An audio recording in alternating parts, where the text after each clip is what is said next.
Today we are going to study Marathi lesson number 7. The name of the lesson is Footprints. This lesson is written by Dr. Pradeep Aute, who born in 1966. He is the best poet. He is the best orator. He has written number of dramas. He has written number of stories. माझ्या आवाजाची गोष्ट, धम्मदारा, या आम शहरात. These are the poets written by him. जगूभैया जिंदाबाद, जादू की झप्पी, आणखी एक स्वल्पविराम. These are the story books which are written for you.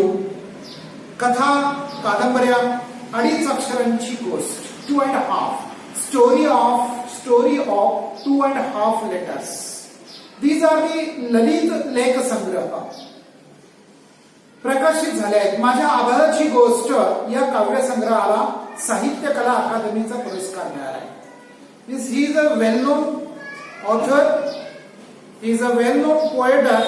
माझ्या आभाळाची गोष्ट, माझ्या आवाजाची, म्हणजे आभाळ तर हे सगळ्यांचंच असतं, पण ह्या आवाजाच्या खाली असे कितीतरी जीव राहतात, पण त्या जीवांच्या अनेक जीवांच्या मधला फक्त एका दुसऱ्याचा असा असतो की त्याच्या वाटणीला वेगळं आभाळ आलेलं असतं, म्हणजे वेगळं फील्ड, वेगळं क्षेत्र त्याच्या आयुष्यामध्ये आलेलं असतं आणि त्यानं तिथं काही ना काहीतरी आपला ठसा उमटवलेला असतो, चांगली गोष्ट केलेली असते. म्हणून ही माझ्या आवाजाची गोष्ट कविता संग्रह आहे, त्याला विशेष साहित्य कला अकादमीचा पुरस्कार मिळाला आहे. गीतलेखनासाठी सामाजिक वनीकरण खात्याचा पुरस्कार, म्हणजे त्यांनी जी काही गाणी छान लिहिलेली आहेत त्या छान गाण्यांना, कवितेला सामाजिक वनीकरण विभाग जो आहे, forest department of the state government has awarded to him. राज्यस्तरीय नाट्य स्पर्धेत सर्वोत्कृष्ट लेखनाचा पुरस्कार, म्हणजे स्टेट लेवलला those are writing at state level, then award is given and सर्वोत्कृष्ट नाटक लिहिणारी व्यक्ती, सर्वोत्कृष्ट नाटक लिहिणारा संवाद लेखक म्हणून जो काही पुरस्कार असतो तो पुरस्कार सुद्धा डॉक्टर प्रदीप आवटेंना मिळालेला आहे.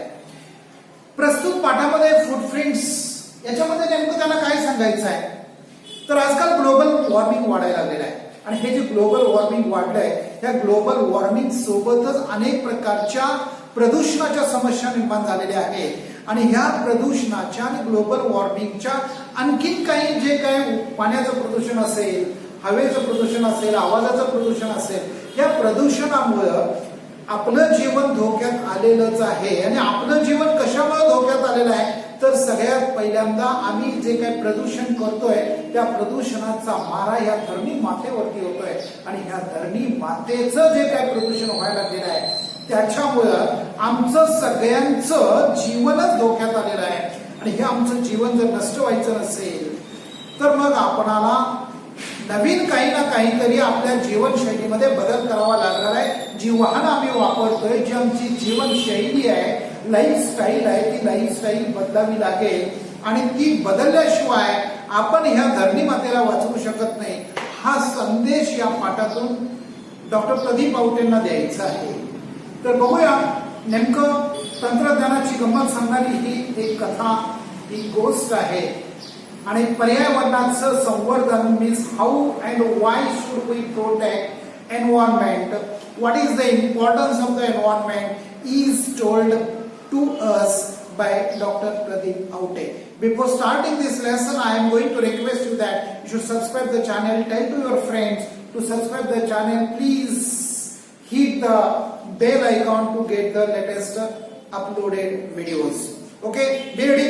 अभिषेकनं दार उघडलं, दरवाजा उघडलेला अभिषेकनं, म्हणजे कोणीतरी बेल वाजवलेली असेल, बेटिंग टॉम आवाज आले अभिषेक गडबडनं गेलेला आहे, त्यानं दार उघडलं आणि कामवाल्या रेखा मावशी आत आल्या. दार उघडल्या रेखा मावशी घाम पुसत त्या आत आल्या त्यांनी किचन मधील सिंक मध्ये वाट पाहणाऱ्या, म्हणजे किचन मध्ये आता मावशीच आहे, त्या मावशीचं काम काय आहे, भांडी घासणं, धुण्यासाठी आपण मावशी लावतो.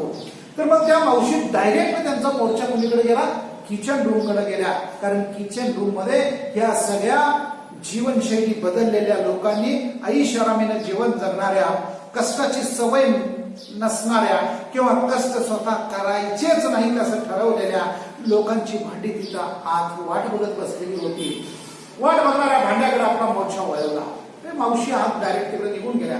अभिषेकला आज उठायला थोडा उशीर झाला, कारण लक्झरियस लाईफस्टाईल आहे हो. आणि लक्झरियस लाईफस्टाईल मध्ये माणसं प्रचंड आळशी असतात. तसा अभिषेक सुद्धा आत्ता उठतो, मागणं उठतो, ह्या खुशीवरनं त्या खुशीवर, त्या खुशीवरनं ह्या खुशीवर, असं करत करत त्याला आज उठायला उशीर झाला. काल त्याच्याकडे त्याचा मित्र आला होता. कोण आला होता माहितीये? त्या मित्राचं नाव होतं सुमित. तर हा सुमित त्याच्याकडे कुठून आलाय? तो कानपूरहून. कानपूर आणि नागपूर अंतर किती आहे माहितीये ना? तर तो कानपूरहून इकडे आलेला आहे. सुमित म्हणजे अभिषेकचा आते.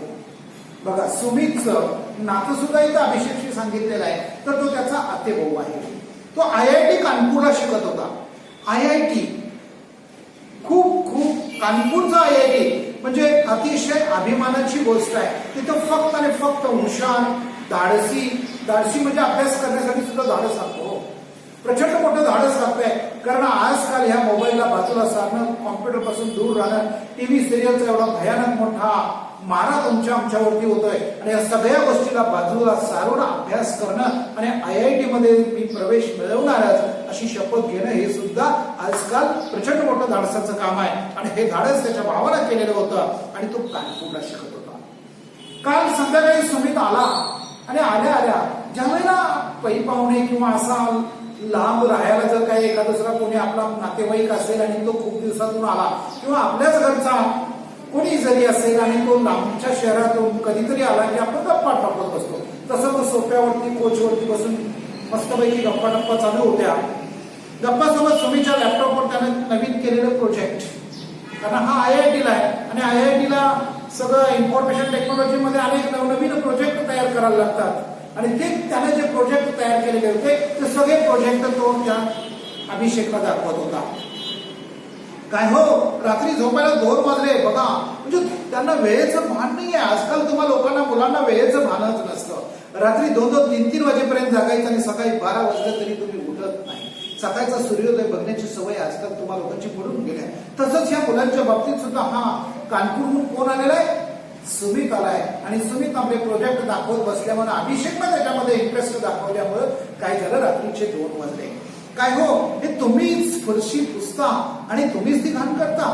म्हणजे रात्री झोपायला 2 वाजले होते आणि मग हॉलमधून स्नेहलचा आवाज आला आणि ती स्नेहल म्हणा लागले, काय हो, तुम्हीच फरशी पुसताय आणि तुम्हीच ती घाण करताय. असं म्हणत ती अभिषेक हॉलमध्ये आला तर रेखा मावशी फरशा पुसत होत्या.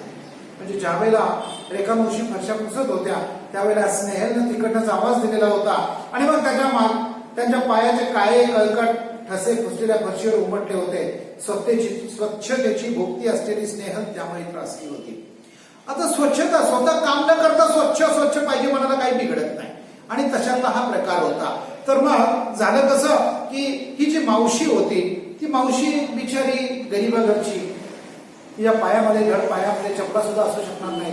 आणि मग ती अशीच आली होती. तिने कदाचित हात पाय पाहून धुतलं नसेल. काम एकदा कधी आवरून ह्या घरातनं त्या घरात, त्या घरातनं ह्या घरात, ती एवढं सगळं स्वच्छ कशाला करत बसेल? जेवढं काम आहे तेवढं पटपट आवरायचं. पण ज्या वेळेला ती फरशी पुसत होती त्याच वेळेला तिच्या पायाला मात्र घाण लागलेली होती आणि त्या घाणीचे ठसे त्या फरशीवरची उमटलेले होते. आणि त्यामुळे ती स्नेहल कशी आहे? स्वच्छतेची भोगती आहे. स्वतः स्वच्छता करणार नाही, दुसऱ्याकडनं स्वच्छता करून घेण्याची भोगती आहे म्हटलं तरी वाव नाही. मग रेखा मावशी बिचाऱ्या वरमल्या. जे रेखा मावशींचं मग तिकडे लक्ष गेलं, कारण बिचारी तिला काम कधी आवडेल आणि कधी जाईल. आणि जेव्हा बघितलं तर तिच्याही पावलाचे ठसे उमटलेले असल्यामुळे बिचारी ती थोडीशी वरमली, लाजली. अहो स्नेहाताई, मी कुठे एसीत बसून छान काम करते बाई. शेणा मातीत काम करावं लागतं आणि आमच्या वस्तीचा रस्ता बी समजा उखडलाय. संधी धुळ लागती पायासनी आणि 10 मिनिटाला हात पाय धुवायला बी नाही आण पाणी तरी कुठं हाय बघत. बघा, गरीबा घरची ही अशी अवस्था आहे. कारण ही रेखा मावशी कुठे राहते? छोटीशी झोपडी असेल, झोपडी पुढे कुठंतरी कुडाचं म्हणजे पालापाचोळ्यानं निर्माण केलेलं जनावरांच्यासाठी शेड असतं. आणि मग तिथनं सगळी घरातली शेणा मातीमध्ये तिला कामं करून यावं लागतं. आणि ज्या रस्त्याला ती यायला लागले तो रस्ता सगळा उखडलेला आहे, मातीचा रस्ता आहे. तो काही डांबरी रस्ता नाही आहे, सिमेंट कॉन्क्रीटचा रस्ता नाही आहे. त्या धुळीच्या रस्त्याने येताना मग नक्की पायाला घाण लागणार. आणि पाय धुवून जरी यायचं म्हटलं तरी त्यांच्या वाडी वस्तीवरती जिथं रेखा मावशी राहते तिथं पाण्याची पण खूपशी सुविधा नाही आहे आणि त्यामुळे बिचारी ती चालत चालत आणि अनवाणी आले असेल, कदाचित तिच्या पायामध्ये चप्पल नसेल आणि प्रत्येक वेळेला एवढं सगळं स्वच्छ जर ती राहायचं ठरवलं तर तिला तिची कामच होऊ शकणार नाही. आणि म्हणून ती म्हणायला लागली की काय करायचं, 10 मिनिटाला पाय धुवायला आम्हाला वेळ पण नाही आहे, म्हणजे ह्यांना वेळच वेळ आहे आणि हा वेळ ह्यांनी कशासाठी करतात की तू असंच केलीस आणि तसंच केलीस. म्हणजे एकाला काम करायला वेळ नाही आहे आणि दुसऱ्याला फक्त आणि फक्त दुसऱ्यानं कामं केलेल्या कामांचं ऑडिट करण्यासाठी प्रचंड वेळ आहे. यांना फक्त ऐषारामीचं जीवन जगणारी माणसं ही अशी गरिबांना अशा पद्धतीनं सरळ काम सुद्धा करू देत नाही, तर जगू सुद्धा देत नाही. 4 पैसे द्यायचे आणि 400 रुपयाचं काम करून घ्यायची सवय लागलेली ही अशी माणसं ही जगण्याची तरा मित्रांनो. तर सॉरी मावशी, खरंच सॉरी. आणि त्यांच्या मळकट पायाबद्दल बोललो, यांचं स्नेहललाही कसं तरी वाटलं. आणि मग ज्या वेळेला तिनं आपली रिअल फॅक्ट सांगितली स्नेहलला की नाही स्नेहलताई, मला झोपडपट्टीत यावं लागतंय, आम्हाला शेतामातीतली कामं करावी लागतात, येणारा रस्ता काय आमच्या घरापर्यंतचा रस्ता काय डांबरीचा नाही आहे, पायाला घाण लागणार आणि एवढा आमच्याकडे वेळच नसतोय. एवढं म्हणल्यानंतर मात्र मग ही स्नेहल गप्प बसली. तिला टाचेला फाटलेली अगदी पातळ झालेली त्यांची चप्पल आठवली. रेखा मावशीच्या खणखणीत आवाजानं सुमित जागा झाला आणि हॉलमध्ये आला. म्हणजे बघा, अजून हा झोपलेलाच होता, पण झालं कसं सुमितचं की रेखा मावशीचा आवाज खणखणत होता. कारण काम करणारी कष्टाळू माणसं आहे, तरी कष्टाळू माणसाचा आवाज प्रत्येक गोष्टीमध्ये दम असतो मित्रांनो. आणि दमानं बोललेलं हे सगळा आवाज कानावरती खान खान बंदुकीच्या गोळ्यासारखा पडल्यानंतर सुमितला 50 वेळा हाका मारून सुद्धा जो सुमित उठलेला नव्हता, तो रेखा मावशीच्या नुसता याच्या शब्दांच्या माऱ्यानं लगेच चटकन उठलेला होता. सगळा प्रकार त्याच्या लक्षामध्ये आला होता. तेवढ्यात पावडे काकाही आले. म्हणजे काय चाललंय काय नाही हे सगळं सुमितच्या लक्षात आलं. चर्चा चालली अशी तोपर्यंत पावडे काका सुद्धा आले. आज बाबा आणि पावडे काका कुठल्याशा कार्यक्रमाला जाणार होते. आता पावडे काका आले म्हटल्यानंतर सुमितच्या लक्षात आलं की आज बाबा आणि काकांचा दौरा नक्की कुठेतरी आहे. स्नेहलने पावडे काकांना पाणी दिलं. फरशी पुसणाऱ्या रेखा मावशीचं लक्ष पावडे काकांच्या तळव्याकडे गेलं. बघा, पावडे काका आता अतिशय गोरा गुंटा, कधीही आयुष्यात कदाचित धुळीमध्ये पाय टाकलेला नसेल असा हा ऐषारामीचं जीवन जगणारा, कारण ही सगळी जमातच ऐषारामी लोकांची होती. तर मग एकदम गोजिरा, गुलाबी तळवा, कुठं चिरण्या नाही की काही नाही. कारण कधी यांना शेतात जाऊन माहीतच नाही. यावं बंगल्यामध्ये राहणाऱ्या लोकांना धुळीमध्ये बाहेर अंगणामध्ये सुद्धा अनवाणी जायचं.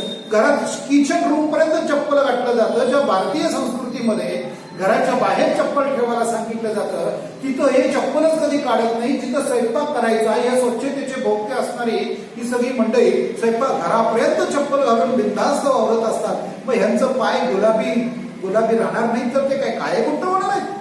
त्यांच्या पाय कधी अनवाणी पाय कधी जमिनीवरच ठेवणार नाही तर त्यांच्या पायाला चिरा पडण्याचा संबंधच येतोय कुठं मित्रांनो?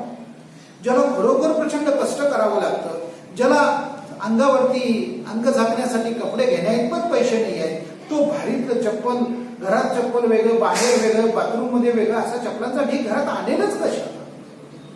बघा, साध्या साध्या गोष्टी आहेत या जीवनामधल्या. एकीकडे ऐषारामीने, एकीकडे गरिबी अशी आहे की इतक्या या गरिबीमध्ये बिचारे पायाचं संरक्षण करण्यासाठी साधं स्लीपर सुद्धा घेऊ शकत नाही. आणि ज्या वेळेला त्या बाईंचं लक्ष गेलं तर रेखा मावशी स्वतःशीच फुटफुटल्या. त्यांनी स्वतःच्या पायाकडे पाहिलं, म्हणजे त्या एकदम लोण्यागत पाय त्या पावडे काकांचे बघितले. तिनं आपल्या पायाकडे सुद्धा बघितलं आणि त्या म्हणाल्या स्वतःच्या पायाकडे, पायाला कितीतरी चिरण्या पडल्या होत्या, खूप पाय चिरलेले होते. There were number of cracks arised on her leg. Abhishek स्नेहलचे बाबाही तयार होऊन हॉलमध्ये आले. तोपर्यंत हे सगळं रेखा मावशी फरशी पुसत विचार करायला लागले, पाय गोई पावडे बापाचं पाय गुलाबी लोण्यासारखं मऊ आहे आणि आमचं पाय मग गेलं बघा किती चिरण्या पडल्या. असा विचार करत करत ती करायला लागले. तोपर्यंत ती स्नेहल आली आणि अभिषेकचे बाबाही तयार होऊन आले. अभिषेक सुद्धा आला. मामा, मी एक ऍप तयार केलाय, त्या ऍपच्या सहाय्याने आपण कोणाचे पाय किती स्वच्छ आहेत ते सांगू शकतो. सुमित लगेच म्हणाला. सुमितने सांगितलं की मामा, मी एक ऍप तयार केलंय. आता IIT मध्ये शिकणारा पोरगा मग त्याला म्हणलं की मामा please one minute take information from me. I have prepared one app which will tell you that whose legs are very clean and neat tight. Sumit अरे पाय स्वच्छ आहेत की नाही हे सांगायला काय ऍपची गरज आहे. म्हणजे मामा लगेच म्हणाले अरे काय हा जमाना आला. अरे आता हे ऍपला आमचं पाय स्वच्छ आहेत कधी सांगायची गरज आहे का. तुम्हा टेक्नोसेव्ही लोकांना तशाच हे ऍप करण्याशिवाय काही सुचत नाही काय. म्हणजे टेक्नोसेव्ही म्हणजे तुम्ही आजकाल IIT शिकणारी मुलं प्रत्येक गोष्टीमध्ये प्रत्येक वेळेला ऍपच तयार करत बसतात. दुसरं काही सुचत नाही का काय. अरे डोक्याच्या तोंडीत काय काय तुम्ही भरताय. काही त्याची गरज आहे का लोकांना. बाबाने अनाठाई टेक्नॉलॉजी बद्दलची आपली म्हणजे बाबा कंटाळलेले होते. आजकालच्या जीवनाला बरीचशी माणसं कंटाळलेले आहेत. प्रत्येक गोष्टीमध्ये ऍप ऍप ऍप ऍप असं करा तसं करा. बऱ्याच वेळेला ह्या गोष्टीचा त्या माणसापासून तिटकार आलेला असतो आणि त्यामुळं एक तर ते वापरायला कठीण असतं, त्यांना समजत नसतं, नॉलेज तेवढं नसतं आणि त्यामुळे मग ती लोक हेट सुद्धा करतात. मग तशातला थोडासा हेटच्या स्वरूपामध्ये किंवा हेट करण्याचा उद्देश नसेल पण तक्रारीच्या स्वरामध्ये त्याने म्हटले की अरे ऍपची काही लोकांना गरज आहे का. मामा गंमत तर बघू. त्याचं नाव आहे फुटप्रिंट्स. असं म्हणत सुमितनं आपला स्मार्टफोन काढला. बघा लगेच सुमित म्हटला अहो मामा गंमत म्हणून तरी बघा तुम्ही. आणि लगेच त्याने खिशातनं आपला स्मार्टफोन काढला. सुरुवातीला करूया या रेखा मावशीपासून. म्हणजे सुरुवात करूया. आता प्रत्येकाच्या पाय कुणाच्या स्वच्छतेने कुणाचे नाही आहेत बघायचेच असतील तर आपण आता मावशीपासून सुरुवात करूया. ज्यांच्या पायाबद्दल स्नेहल निधीने आता सुमित हुशार होता आणि त्या सुमन दिदीच्या पायाबद्दल त्या मावशीच्या रेखा मावशीच्या पायाबद्दल स्नेहल दिदीनं अक्षर घेतला होता. म्हणताना सुमितनं ठरवलं की आपण सुरुवात कोणापासून करायची. रेखा मावशीच्या पावलापासून. स्नेहलचा चेहरा पडला. तिला स्वतःचाच राग आला. सुमितनं आपल्या अँड्रॉइड मोबाईल मधला ऍप उघडलं आणि रेखा मावशीनं काही प्रश्न विचारायला सुरुवात केली. त्याने खिशातनं मोबाईल काढला. लगेच चालू केला. फिंगरप्रिंट लावलं. मोबाईलवरती डिस्प्ले आला. लगेच ते ऍप ओपन केलं आणि त्याने लगेच त्या मावशीला प्रश्न विचारायला चालू केले. काय काय प्रश्न विचारले. मावशी तुम्ही कुठे राहता. मावशी लगेच ते टेकडी पल्ल्याड राहते. इथून किती किलोमीटर आहे. What is the distance. 3 kilometre. 3 kilometre. तुम्ही कशा आलात इथपर्यंत. तुम्ही आलात कशा. विमानानं आलात. मावशी होती काम करणारी मावशी विमानाला थोडीच येणार. ती म्हणाली तुम्ही कशा आलात इथपर्यंत. गेल्या महिन्यापासून चालतच येत होते. म्हणजे till last month I was walking. पण आता माझ्या लेकाने एक सायकल दिली आम्हाला. म्हणजे पोरग हुशार निघालं. पोरग कुठेतरी कामावरती जात असेल. एका दुसरा पैसा 5-50 रुपये घरामध्ये आले असतील. आपल्या आईचं त्याला हात बघवलं नसेल. नाहीतरी आपण पण आहे. आईडे हे आणून दे. आई ते आणून दे. सगळं कॉटवरती पाहिजे. तर तिच्या लेकाने तिला सायकल घेऊन दिली होती. तर आता मावशी आजकाल बघा मावशी सुधारणा व्हायला नाही. मावशींच्या मध्ये सुद्धा सायकल आले. अशी अजून बरीच माहिती त्यांना विचारली. त्याच्यामध्ये लगेच ती मावशी कशी उत्तर देईल तशी भरले. आठवड्यातून सरासरी किती किलोमीटर फिरता म्हणून विचारलं. ती फिरस्ती तुम्ही कशी करता. किती झाडं लावली. अनेक प्रश्न विचारले. कुठून येता. कसे येता. कशानं येता. सायकल येता तर आठवड्यातनं सायकल किती सरासरी तुम्ही चालवता. तुम्ही आयुष्यामध्ये झाडं किती लावली. रेखा मावशी फिरायच्या पायीच. कधीतरी सायकलनं त्यांच्या एवढ्याशा झोपडीपुढे 2 झाडं लावली होती.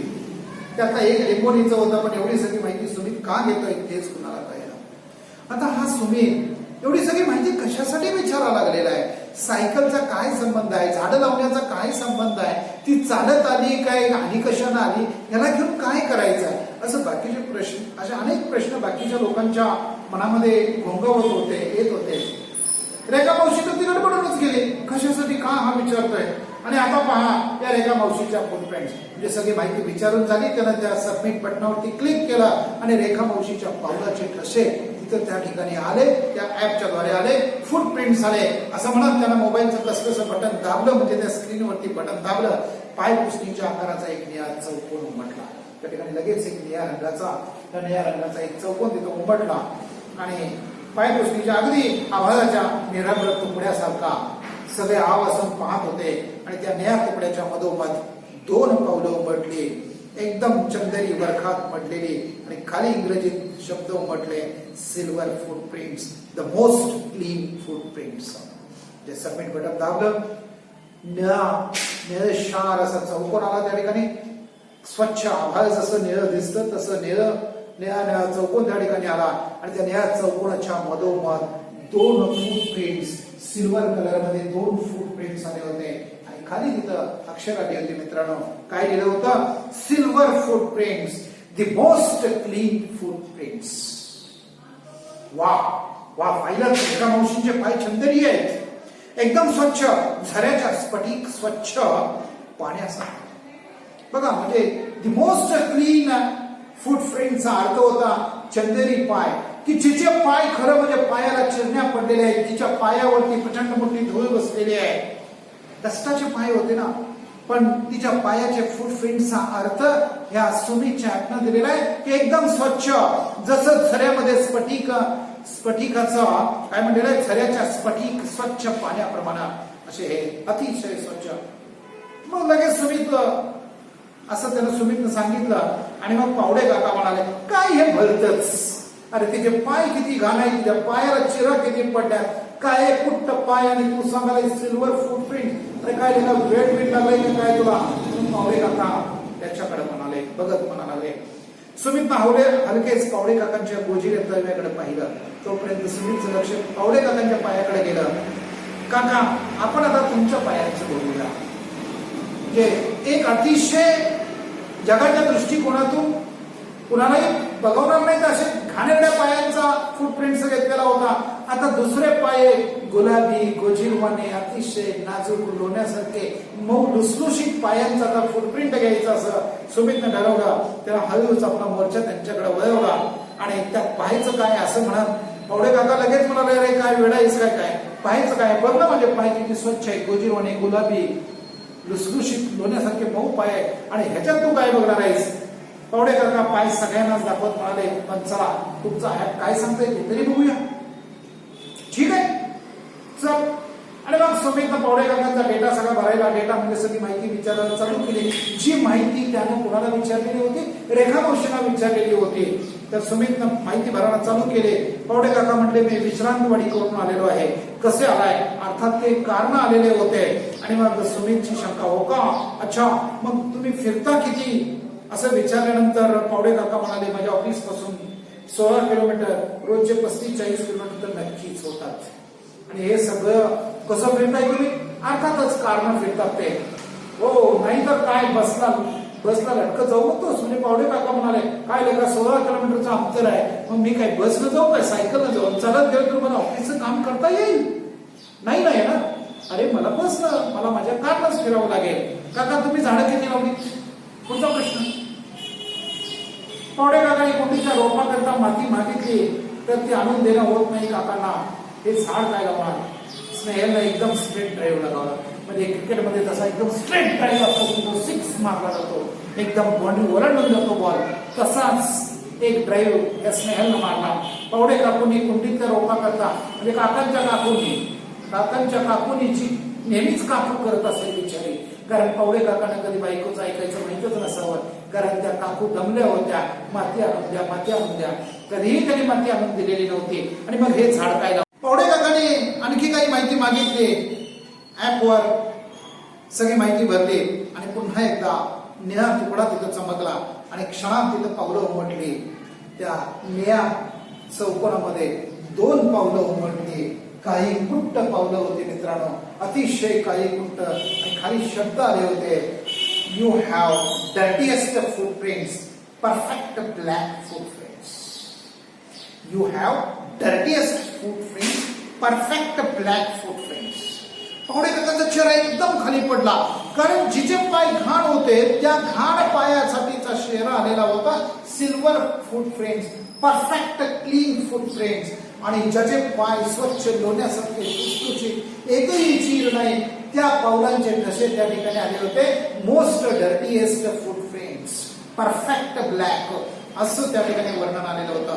पावडे काकांना कुणालाही राग येणं साहजिक आहे. सुमितनं त्यांच्या नाराज चेहऱ्याकडे बघितलं आणि असल्या वरचील गोष्टी समजावण्याच्या सुरात तो म्हणाला, काका माफ करा, ही पावलं व्हर्च्युअल नाही आहेत, ही खोटी पावलं नाही आहेत, व्हर्च्युअल नाही आहेत, उलट पक्षी ती खरोखर खरी पावलं आहेत. काका हे ऍप आपल्या दैनंदिन व्यवहारात आपण कार्बन डायऑक्साईड किती सोडतो त्याची माहिती देतो. आपण किती कार्बन डायऑक्साईड सोडलेलं आहे हे हे ऍप मोजतं. थोडक्यात आपल्या जीवनशैलीतून उमटणाऱ्या कार्बनच्या प्रिंट्स हे रेखाटण्याचं काम करतं. ते आपल्याला उघड्या डोळ्याला दिसत नाही, का आपण ते बघू शकत नाही की आपण किती कार्बन डायऑक्साईड या वातावरणामध्ये सोडतोय, हे पर्यावरण आपण कसं नष्ट करतोय, या ठिकाणी प्रदूषण आपण कसं वाढवतोय आणि आपलीच जीवनशैली आपण बदलल्यामुळे आपलं आयुष्य कसं धोक्यात आलेलं आहे, त्याचा हे चालता बोलता नकाशा निर्माण करण्याचं काम हे ऍप करत असतं. तेव्हा तुम्ही किमान 1 लिटर पेट्रोल जाळता म्हणजे त्याच्या दुपटीहून अधिक कार्बन डायऑक्साईड वातावरणात सोडता. सुमित सांगायला लागला, म्हणायला लागला की काका तुम्ही 1 लिटर पेट्रोल जाळला की 2 लिटर कार्बन डायऑक्साईड बाहेर पडत असतो. काहीतरीच काय? काका म्हणाले, अरे नाही काहीतरीच काय सांगतो, पटत नाही मला हे. काका हे शास्त्रीय सत्य आहे. It's a scientific truth. It is a scientific truth. तुमच्या कार्बन सोडण्याच्या प्रमाणावरून तुमच्या पावलांचा काळा रंग ठरतो. The color of the footprints is depend upon the carbon dioxide given out released by you. काका हे सत्य आहे. रेखा मावशीच्या रोजच्या जगण्यात कार्बन उत्सर्जनाला वावच नाही. You know that you please ask whatever the information we have filled. See the life of yours and life of the Rekha Maushi. There are no chances in the life of Rekha Maushi to give up to release the carbon dioxide in the surrounding. But your life is full of chances. Every moment, everywhere, per second, you are going to give up the carbon dioxide. बाप रे, जे सुमित बोलला, म्हणजे रेखा मावशी जरा सुद्धा carbon dioxide हवेमध्ये सोडत नाही आणि तुम्ही भरपूर कार्बन डायऑक्साईड सोडताय आणि त्याच्यामुळे ते फुटप्रिंट्स तसे आलेले आहेत. सुमित बोलत होता, बाप रे, आपण फरशी घाण होण्याची तर गोष्ट करतोय आणि पण अवघं वातावरण घाण प्रदूषित करत असतो. किती प्रचंड कार्बन चिकटलेला असतो आपल्या पायांना. ग्लोबल वॉर्मिंगला हातभार लावतो आपण. तापानं फणफणले धरती माता. म्हणजे मग आता यांच्या सगळ्यांच्या लक्षात यायला लागलं, स्नेहलला सगळं लक्षात आलं, बाप रे, आम्ही पायाला चिकटलेल्या काळ्या मातीची इथं चेष्टामस्करी करत बसलोय. आम्ही घरातली स्वच्छता बघत बसलोय, पण संपूर्ण ह्या वातावरणामध्ये, संपूर्ण पृथ्वीवरती सगळीकडं पराकोटीचा प्रचंड मोठ्या प्रमाणात कार्बन डायऑक्साईड चिकटलेला आहे. आणि हा चिकटलेला कार्बन डायऑक्साईड कार्बन आपल्याला धुवून काढायला हवा. आणि मग ती स्नेहल गैवरून तिला येतं, म्हणजे रडकुंडीच्या अवस्थेला ती येते. तिला खरंच गैवरून म्हणजे उमाळा येतो आणि ती ठरवते की नाही, आपण फक्त घर स्वच्छ करण्याचा विचार करतोय, पण एक घर स्वच्छ करून काहीच उपयोग नाही आहे. संपूर्ण पृथ्वी स्वच्छ करावी लागेल आणि आजपासून मी कॉलेजला सायकलनं जाईल, असा ती चांगला डिसिजन घेते. मित्रांनो, अभिषेक भारावून गेला, खूप आनंदी झाला, त्याला खूप छान वाटलं. ते माझ्या जर कॉलेज समोरच बस स्टॉप आहे, आजपासून मी बसनंच ये जा करणार. म्हणजे जो अभिषेक श्रीमंतीमुळं गाडी घेऊन जात होता, बाईक घेऊन जात होता, त्यानेही ठरवलं की नाही आता मीही कशाने जाणार, कारण सार्वजनिक वाहनांचा वापर करावा लागेल, कमीत कमी वाहनं आता आपल्याला वापरावी लागतील. आणि त्यामुळे अभिषेकनं सुद्धा हा निर्णय घेतला. खरंय पोरांनो, आजकाल चालणं, सायकल वापरणं आपण विसरून गेलोय. We have forgotten to use the bicycle. अगदी कोपऱ्यावरनं जरी भाजी आणायची असली तरी सुद्धा आपण बाईक घेऊन जातोय. अगदी पलीकडच्या दुकानात जरी काही आणायचं असेल तरी सुद्धा आपण बाईक घेऊन जातोय. तर आता हे कुठंतरी किक मारायचं थांबवायला पाहिजे. वेगळं मॉर्निंग वॉकचं नाटक फक्त आम्ही करत बसतोय, पण मॉर्निंग वॉक नव्हे तर दिवसभर वॉकिंग जर आम्ही करत राहिलो तर नक्कीच सार्वजनिक बसचा जर आपण वापर केला, जास्तीत जास्त ठिकाणी आपण पायी जाऊनच जर काय व्यापार किंवा आपलं काम जर करत राहिलो तर ह्या धरतीवरती चिकटलेला हा कार्बन डायऑक्साईड जो असेल त्याचं प्रमाण नक्की कमी होऊन जाईल. Public transport is a must, असं अभिषेकचे बाबा सुद्धा त्यांनी कबूल केलं. रेखा मावशी सगळ्यांचं बोलणं लक्ष देऊन ऐकत होत्या. बिचारी अडाणीच ती, पण तरी सुद्धा ती ऐकत होती. बोलता बोलता हलके त्यांनी आपल्या पायाच्या फरशीवरचे ठसे ओल्या पडकाने तोपर्यंत तिच्या पायाचे जे ठसे उमटले होते हे सगळं ते बोलणं ऐकत होती. आणि ऐकता तिच्याच उमटलेल्या पावलांच्या ठशाकडे ज्यावेळेला लक्ष गेलं त्यावेळेला ती ओल्या फडक्यानं ते पावलाचे ठसे पुसून घेत होती. पाहिलं किती सहजपणे पुसले महिलेल्या पायांचे ठसे रेखा मावशीने. तोपर्यंत सुमित ते बघितलं की रेखा मावशी त्या पायांचे ठसे पुसायला लागलेले आहे. तर त्याच वेळेला सुमित म्हणाला, बघितला ते मळलेले जे काही ठसे आहेत ना, ते ठसे रेखा मावशीने ओल्या फडक्याने किती सहजतेने पुसून टाकलं. पण ह्या पृथ्वी मातेवरती जे ठसे आम्ही उमटवतोय ते एवढ्या सहजासहजी आपणाला हलक्या हाताने पुसता येणार नाही. पण आपल्या वातावरणावरचे उमटलेले डसे तसे पुसता आले तर येणार नाही आहे. आणि यासाठी आपल्याला वेगळं काहीतरी करावं लागेल. काय करावं लागेल? हिरवी गार झाडांनी आपली काही कुठं पावलं थोडी तरी उजळतील. म्हणजे आपल्याला हिरवी गार झाडं सगळीकडे चारी बाजूला वनराई निर्माण करावी लागेल. घराच्या बाहेरच्या बाजूला परसबागेमध्ये, अंगणामध्ये जिथं जिथं रिकामी जागा असेल तिथं तिथं आपल्याला झाडं लावावी लागतील. ही झाडं जर जशी वाढतील तसं मग या हवेतला कार्बन डायऑक्साईड शोषून घेतील आणि मग ही पृथ्वी स्वच्छ होऊन जाईल. हो, नाहीतर आपण तसेच धावत राहू मळलेल्या पायांची माणसं बनवून. म्हणजे जर आपण झाडं नाही लावली, त्या हवेतला कार्बन डायऑक्साईड जर कमी करायचा प्रयत्न जर आम्ही जाणून बुजून केला नाही तर मग मात्र आपल्याला कायमच आपले पाय आपले मळलेले राहणार आहेत मित्रांनो. असं म्हणत त्या पावडे काका बोलले आणि देहाच्या तुकड्यावर चांदणं उमलल्याचा. जे पावडे काकाने सुद्धा कबूल केलं की आपणाला सगळ्यांना आता झाडं लावली पाहिजेत. जे पावडे काका घरामध्ये कुंडीमध्ये झाड लावण्यासाठी, रोप लावण्यासाठी छोटस माती आणून देत नव्हते, त्या पावडे काकांच्या मनामध्ये खूप मोठा बदल झाला. तर मित्रांनो, आजकाल जी शाळा शिकणारी मुलं आहेत, टेक्नोसेव्ही आहेत, IIT मध्ये काम करणारी जी मुलं आहेत ती खरोखरच हुशार आहेत. आणि ह्या अशा हुशार मुलांनी पर्यावरणाकडे सुद्धा लक्ष दिलेलं आहे. ही खूप मोठी आनंदाची गोष्ट आहे. आणि आपल्याला सुद्धा इथून पुढच्या कालावधीमध्ये जगत असताना जर का आनंदानं जास्तीत जास्त दिवस निरोगी बनून जर जगायचं असेल, कुठल्याही प्रकारचा आपल्याला श्वसनाचा रोग होऊ नये, कोरोनासारखा आजार सुद्धा जर पळवून लावायचा असेल तर आपल्याला नक्की काय करावं लागणार आहे? आपले सुद्धा फुटप्रिंट्स सिल्वर फुटप्रिंट्स यावे असे वाटत असतील. ग्लोबल वॉर्मिंग जर कमी करायचं असेल, प्रदूषण कमी करायचं असेल, हवेतला कार्बन डायऑक्साईडचे ठसे उमटून जे उमटलेले आहेत ते नष्ट करायचे असतील, पुसून टाकायचे असतील तर आम्हाला सुद्धा सार्वजनिक बसचा वापर करावा लागेल. सार्वजनिक जिथं जिथं वाहन आहे त्यांचा वापर करावा लागेल. साध्या हलक्या फुलक्या कामासाठी चालत जाणं अतिशय चांगलं असेल. ऑफिस पर्यंत सायकलनं गेले तरी काय खूप मोठं नुकसान होणार नाही आहे मित्रांनो. आजूबाजूला सगळी झाडं लावूया. जिथं जिथं सायकलनं जाऊन कामं करता येण्यासारखी आहे तिथं तिथं आपण सायकलनं कामं करूया. तेवढाच व्यायाम सुद्धा होईल, भूक सुद्धा चांगली लागेल. खाल्लेलं पचवण्यासाठी स्पेशल गोळ्या घ्यायची गरज भासणार नाही. शरीर सुद्धा चांगलं होईल आणि या धरणी मातेची तब्येत सुद्धा जी बिघडलेली आहे कार्बन डायऑक्साईडनं ती सुद्धा दुरुस्त होऊन जाईल आणि आनंदाने आपल्याला जगता येऊ शकेल. तर असा हा फुटप्रिंट्स हा लेसन या ठिकाणी संपलेला आहे. पुन्हा एकदा तुम्हाला मी विनंती करतोय की जे चॅनल तुम्ही बघताय तर त्या ठिकाणी तुम्ही त्या ठिकाणी त्या बेल आयकॉन वरती प्रेस करणं गरजेचं आहे. चॅनल सबस्क्राईब करा. तुमचे कमेंट्स मला पुढचे व्हिडिओ तयार करण्यासाठी खूप उत्साह निर्माण करणार आहेत माझ्यामध्ये. माझं जे टीचिंग आहे ते टीचिंग सुधारण्यासाठी सुद्धा मी नेमकं काय पद्धतीने शिकवायला पाहिजे याच्या जर काही तुमच्या कल्पना असतील तर जरूर तुमची आयडिया मला लिहून पाठवा. तुमचे लाईक्स जे आहेत ते लाईक शेअर करा. तर पुन्हा एकदा आपण ह्या धड्याचे रिव्हिजन घेतोय. दार कोणी उघडलं? यस, कोणी दार उघडलं? अभिषेकनं उघडलं. दार उघडल्यानंतर आतमध्ये कोण आल्या? रेखा मावशी आल्या कुठे गेल्या? किचन मध्ये गेल्या. किचन मध्ये रेखा मावशींची वाट कोण बघत होतं? भांडी बघत होती. सुमित कोण होता? अभिषेकचा आत्तेभाऊ होता. सुमित कुठं शिकत होता? IIT कानपूरला शिकत होता. सुमित कधी आला होता? काल संध्याकाळी. गप्पा मारत किती वाजेपर्यंत कोण गप्पा मारत बसले होते? सुमित आणि अभिषेक. किती वाजेपर्यंत गप्पा मारत बसले होते? रात्री 2 वाजेपर्यंत.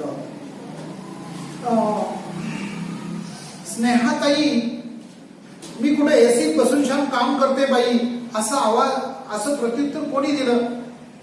रेखा मावशीने दिलं. रेखा मावशीच्या पायाच्या ठशांच्याकडे बघितल्यानंतर स्नेहलची काय अवस्था झाली होती? तिला प्रचंड राग आला होता. स्नेहल कशामुळे त्रासली होती? तर रेखा मावशी स्वच्छ करत होती आणि रेखा मावशीच्या पायांचे ठसे फरशीवरती उमटत होते आणि त्याच्यामुळे ती त्रासली होती. रेखा मावशी कुठं राहत होत्या? शेतामध्ये राहत होत्या, रानावनात राहत होत्या. रेखा कोणाच्या आवाजानं सुमित जागा झाला?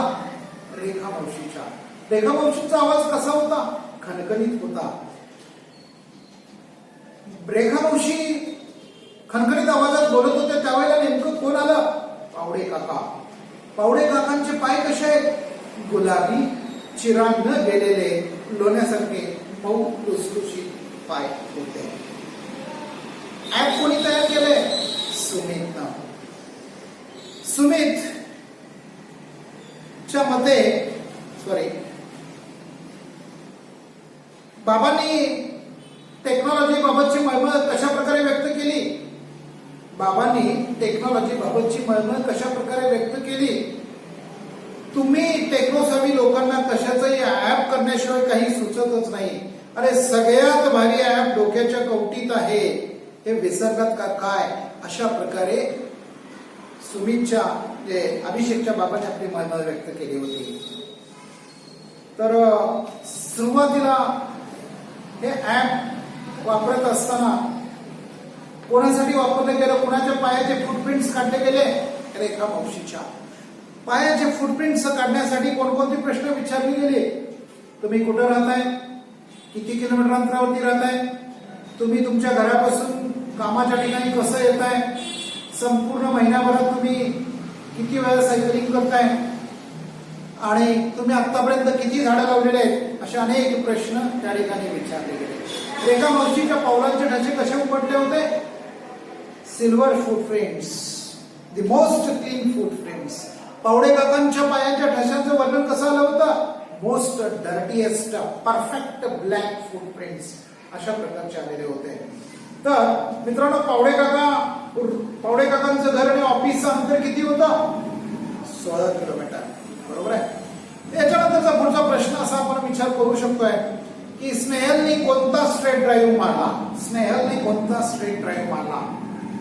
सॉरी, पावडे काकांनी कुंडीच्या रोपाकरिता माती पावडे काकूंनी कुंडीच्या रोपाकरिता माती मागितली तर ती आणून देणं ना होत नाही काकांना, आणि हे काय झाड लावणार? असा स्ट्रेट ड्राईव्ह कोणी मारला? स्नेहलनं मारला. त्याच्यानंतर पुढचा प्रश्न आपण विचार करू शकतोय की कोणतं सत्य शास्त्रीय होतं? ऍप वरती उमटलेल्या पावलांचे ठसे हे एक शास्त्रीय सत्य होतं. स्नेहलला का घाईवरून आलं?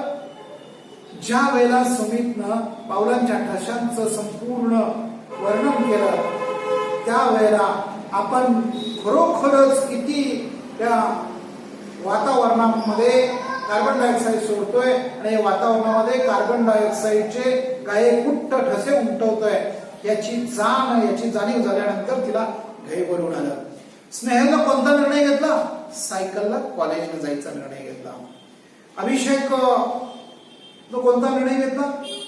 सार्वजनिक बसनं जाण्याचा निर्णय घेतला. तर मित्रांनो, अभिषेकचे बाबा नेमके काय म्हणाले?